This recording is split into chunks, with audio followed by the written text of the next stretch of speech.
How to begin homeschooling a teen who is lagging behind. That can be so disappointing, and it's such a struggle because we know that their future is right around the corner as far as being an adult.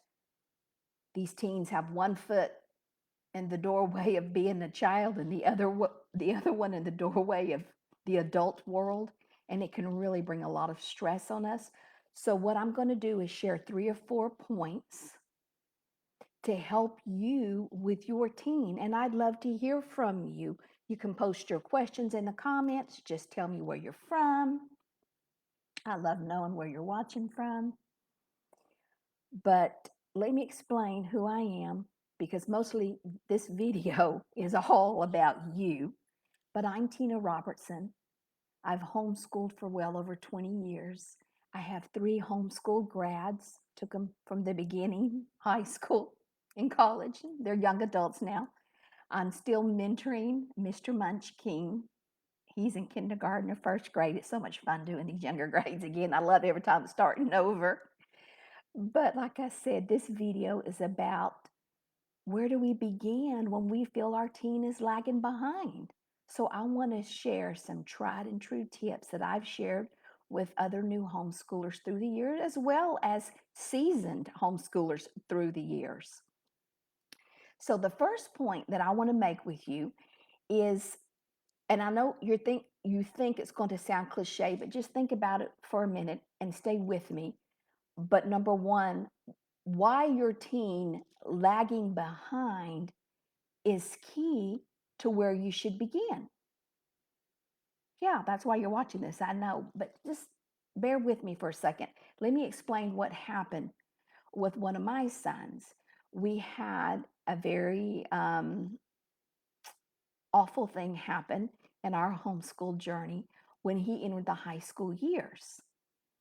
Um, it affected him, it affected all of our family, but it certainly was a time that we needed to be together and that we should focus first on family instead of school.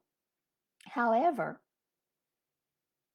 coming out of that, and I look back and I realized I should have acted quicker than what I did, because even though I was caring for those in my household that were sick and making trips to the hospital and the ICU, I certainly could have set up something for my son so that he could continue on. Now he got a little behind. So what I'm saying is the reason matters. So you may already know if you're pulling them out from public school, or did you just have a lot of interruptions? Did you have several children close together? A lot of moves? Maybe he or she got lost in the shuffle. That really goes to the heart of how your teen is going to feel when you start discussing with them.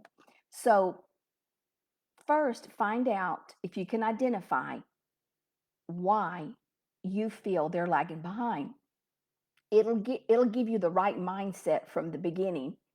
So, like I said, sickness and those types of things make it really hard on them, because when you talk to them and ask your teen and talk with them, I sit down with mine and ask, why do you feel behind? And he made me realize he didn't want to feel that way. His future is right around the corner. And even though he felt sorry for what happened in our family, they're still teens. They're still looking forward to the future. They need you. And it's just hard. It's just a hard time sometimes in life. So here's the second thing that I want to share with you. And I'm also going to give you some practical tips on what to do as well. One thing to avoid, and that is, don't bring more stress on your family by setting up unrealistic expectations.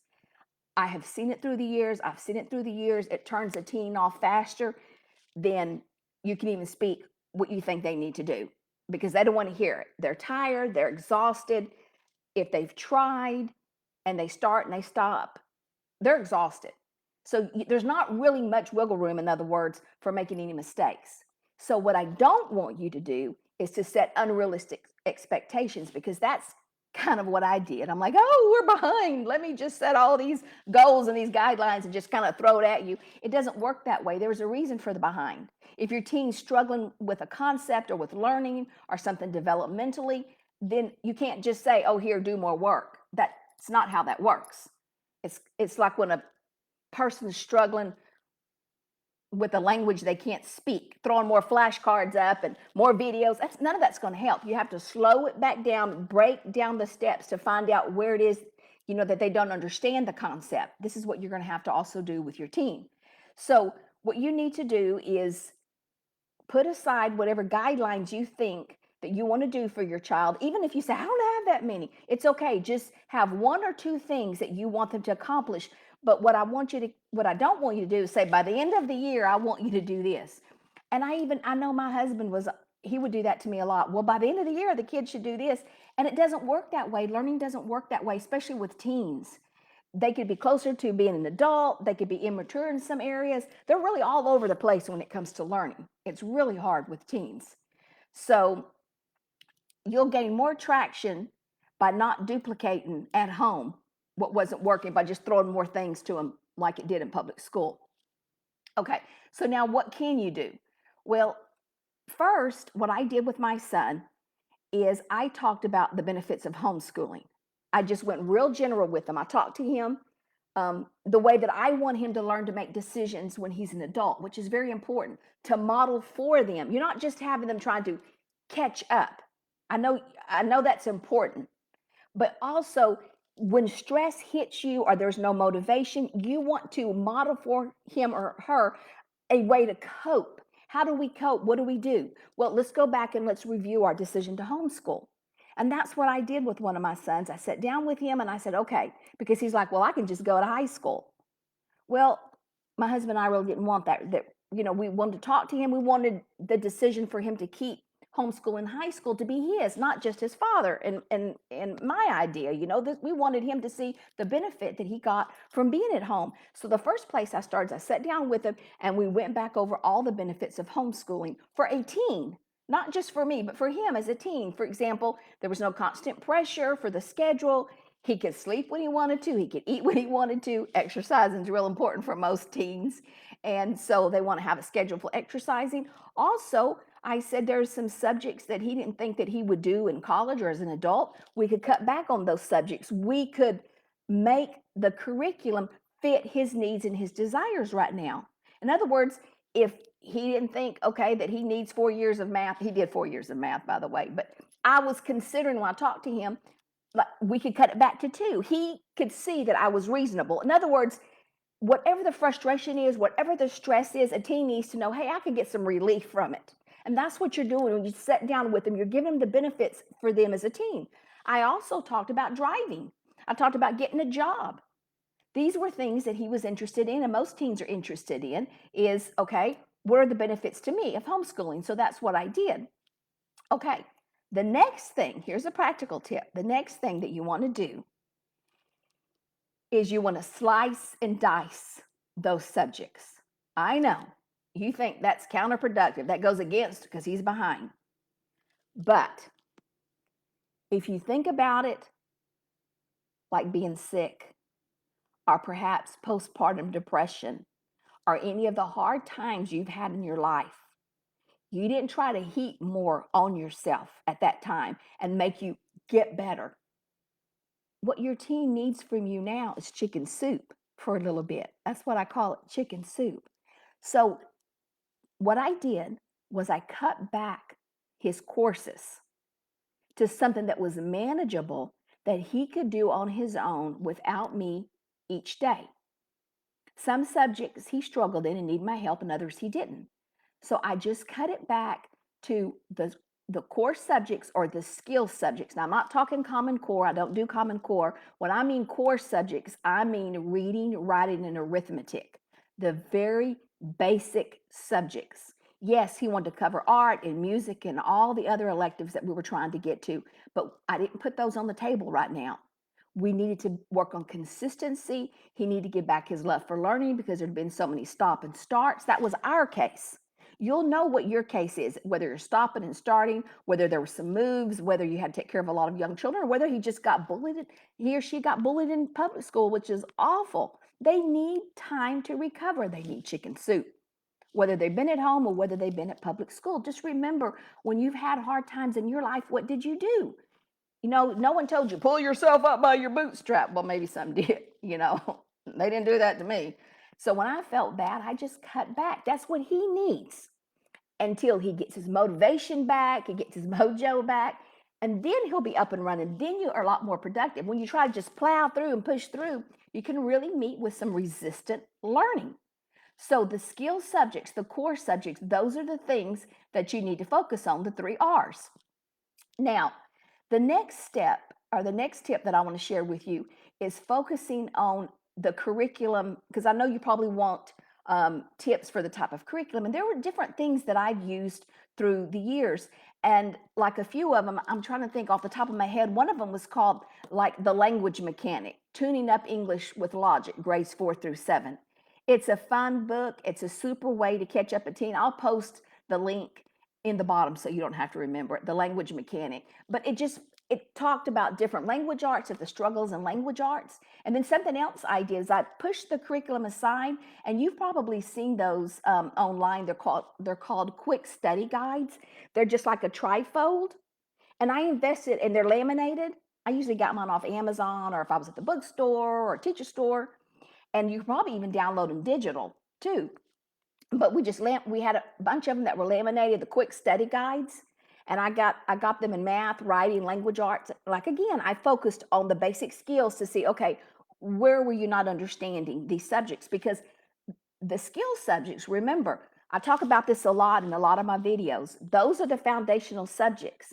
If a teen struggles with those into high school, he's going to struggle on into adulthood. So you want to take time to step back and focus on those skill subjects, and then add in those fun subjects, history, geography, science, as he's recuperated, and you find out and you identify why the lack of motivation. Why is he behind? And then, so anyway, the quick study guides is another one that we used a lot. It's just a trifold. He can read it. He can get caught up quickly. He can tell you what he knows. And it's a great way to study, do a little bit of math and some videos, and really be done for the day. And then, like I said, you're not doing this all the time. Just like if you have postpartum depression, you just had a baby, or you've been sick, there's a recuperative period of time. That's what this teen needs. That's what I'm trying to say. There's a recuperative period of time, but you don't have to just take everything off the table. Just lighten the load until they can rest and you can get the motivation back. The next tip I'm going to share with you is teens want control of their life and their schedule like we do. We like to homeschool when it's good for us. We like creating our own schedule that suits our family. Teens are no different. Some teens are more organized, and they don't like the relaxed way that perhaps, mom has been leading homeschool up to this time. I have one like that. He wants a well-lit place, organized schedule. He wants to know what he's doing. He wants expectations, and I gave it to him.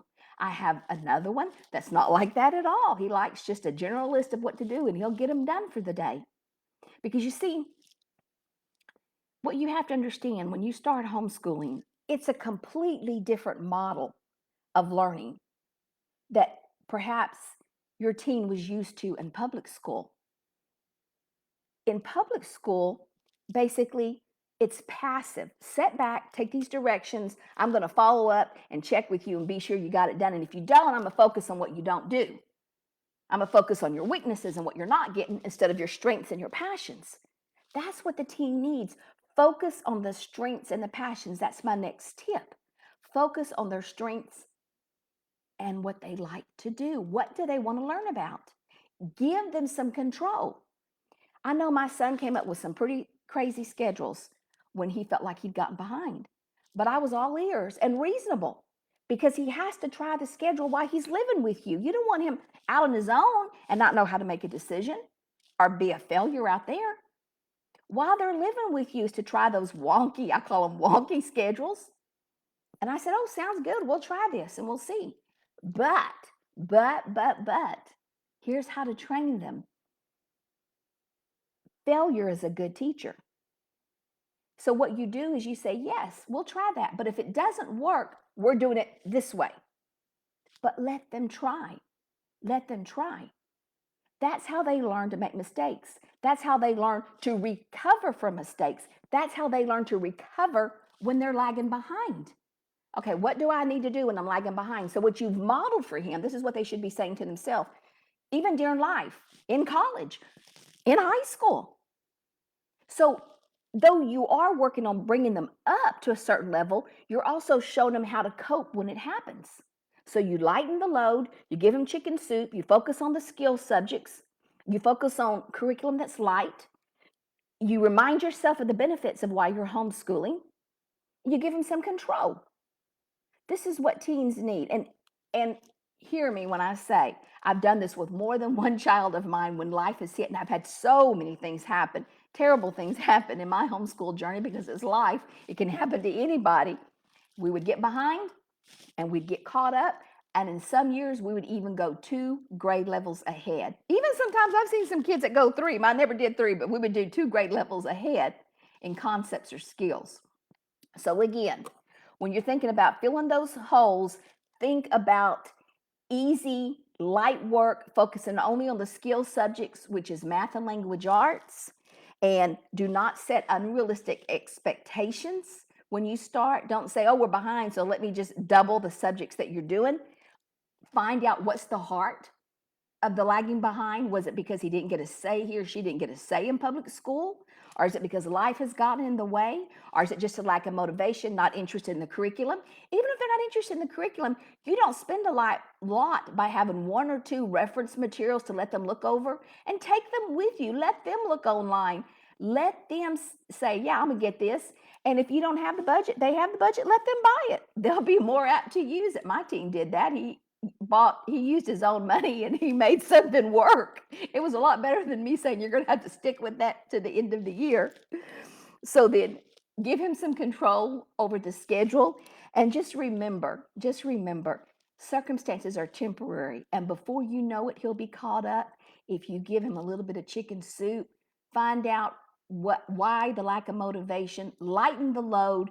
In my experience, I have found it just takes months. It doesn't take a year before they get caught up. Just a few months to step back, have a shift in focus, and before you know it, then that teen is caught up. If you have any questions, you can go ahead and post them below. And then I will see you next time.